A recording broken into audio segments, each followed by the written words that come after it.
சமூக சமய நல்லிணக்கத்தை பாதுகாப்பதில் எந்தவித சமரசமும் ஏற்படாது என கிறிஸ்துமஸ் விழாவில் தவிக தலைவர் விஜய் உறுதியளித்துள்ளார். தமிழக வெற்றிக் கழகம் சார்பில் சமத்துவ கிறிஸ்துமஸ் பெருவிழா செங்கல்பட்டு மாவட்டம் மாமல்லபுரத்தில் உள்ள 4 பாயிண்ட்ஸ் கன்வென்ஷன் சென்டரில் நடைபெற்றது. தவிக தலைவர் விஜய் தலைமையில் நடைபெற்ற இந்த நிகழ்ச்சியில் கட்சியின் பொதுச் செயலாளர் ஆனந்த், ஆதவ் அர்ஜுனா ஆகியோர் பங்கேற்றனர்.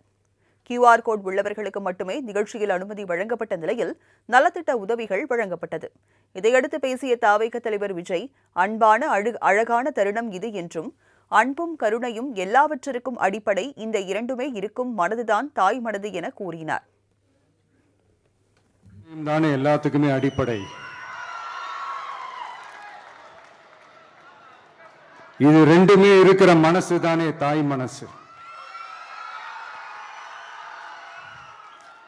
நம்ம தமிழ்நாட்டு மண்ணும் அப்படிப்பட்ட ஒரு மண்ணு தானே, தாய் அன்பு கொண்ட மண்ணு தானே.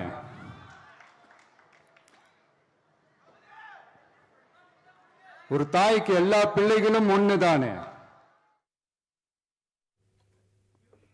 ஒரு தாயை பொறுத்தவரை எல்லா பிள்ளைகளும் ஒன்றுதான். தீபாவளி, ரம்ஜான், கிறிஸ்துமஸ் என எல்லா பண்டிகைகளுமே சந்தோஷத்தை நாம் பகிர்ந்து கொள்வதற்கான மாநிலம் நம் தமிழ்நாடு எனவும், இங்கு வாழ்க்கை முறை, வழிபாட்டு முறை வேறு வேறாக இருந்தாலும் அனைவரும் சகோதர சகோதரிகளே என கூறினார்.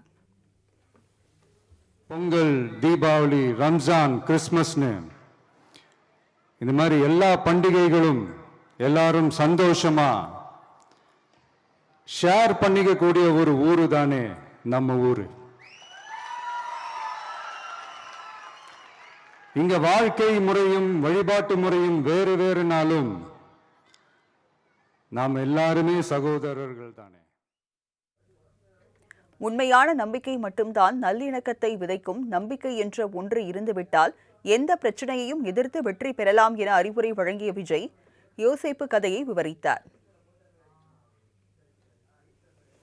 இளைஞனுக்கு எதிராக தன்னோட சொந்த சகோதரர்களே பொறாமைப்பட்டு அவனை பாழும் கிணத்தில் தள்ளிவிட்டு அதுக்கப்புறம் அவர் எப்படி மீண்டு வந்து அந்த நாட்டுக்கே அரசனாகி தனக்கு துரோகம் செஞ்ச தன்னுடைய சகோதரர்கள் மட்டுமல்ல அந்த நாட்டையே எப்படி காப்பாத்தினாருன்னு சொல்லி இந்த மாதிரி நிறைய இன்ட்ரெஸ்டிங்கான கதைகள்லாம் பைபிள்ல இருக்கு. படிக்காதவங்க படிச்சு பாருங்க. அந்த குறிப்பிட்ட கதை யாரை பத்தின கதைன்னு நான் சொல்லி தெரிய வேண்டிய அவசியம் இல்லைன்னு நினைக்கிறேன்.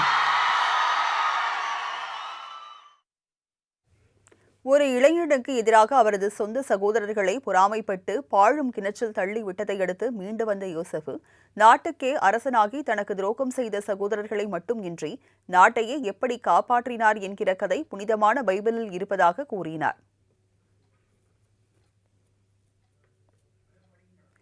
தானும் சரி, தமிழக வெற்றிக் கழகமும் சரி, சமூக சமய நல்லிணக்கத்தை பாதுகாப்பதில் 100% உறுதியாக நிற்போம் என உறுதியளித்த விஜய், இதில் எந்தவிதமான சமரசமும் கிடையவே கிடையாது என கூறினார்.